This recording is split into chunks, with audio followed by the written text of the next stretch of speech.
Hi guys, Nepali poetry today. को जिम्मेवार मेरो यो अवस्था। को जिम्मेवार मेरो यो अवस्था, म आफू आफैलाई यो व्यवस्था। धेरै हदसम्म सरकार र सेरोफेरो, शक्तिशाली भाग्य र कर्मको डोरो।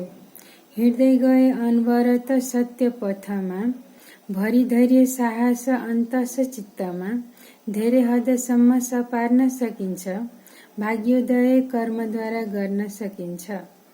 तर यात्रा बडो कठिन भारी, सयौं समुद्र आँखा बगिरहन्छ भारी। चोटैमाथि चोट घावैमाथि घाउ, कति गुहारियो खै त आए बचाऊ। आफ्ना भनाउँदा सबै पाखा लागे, पातका हातका पो खोस्न थाले। पसारियो फिजाइयो साँगुरियो, शक्तिहीन सामर्थ्य स्वास्थ्य गुमाइयो। बडो कण्टकाकीर्ण बडो बाटो अनि घारी, बिह्वल बिह्वल आँखा उघारी। वैशाखको घाम र छैन छहारी, सघाउँदैन कोही अगाडि पछाडि।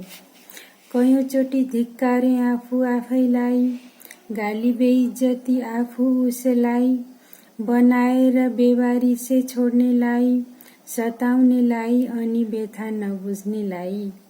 कयौं गुमनाम विलुप्त अवस्था, समाजका कालाकाली माझ आस्था। अथाह प्रीत दिई छोडी गयो, प्रदीप्त दियोलाई निभाई गयो। समयहरू यस्ता कयौं करोडका, आउँदै गए अरबौं नफर्किएका। झिनो आशा पनि झ्याम्मै झरिसक्यो, सघाउने छल्ने मौका छोपिसक्यो। कसरी बाँचियो खै कहाँ भासियो, अघि पछि रुने छैन थाहा पाइयो। यो जिन्दगी भन्दा त नभइदिनु, प्रीति बडो वैभव मलाई हुनु। जितेर पनि म जलथल नभ, सुखी खुशी छैन उनी बिना जब। बेसहारा हारा अनुभूति हुन्छ, अनमेलको काहीँ गति यति मिल्छ, अनमेलको कहाँ गति यति मिल्छ। Thank you.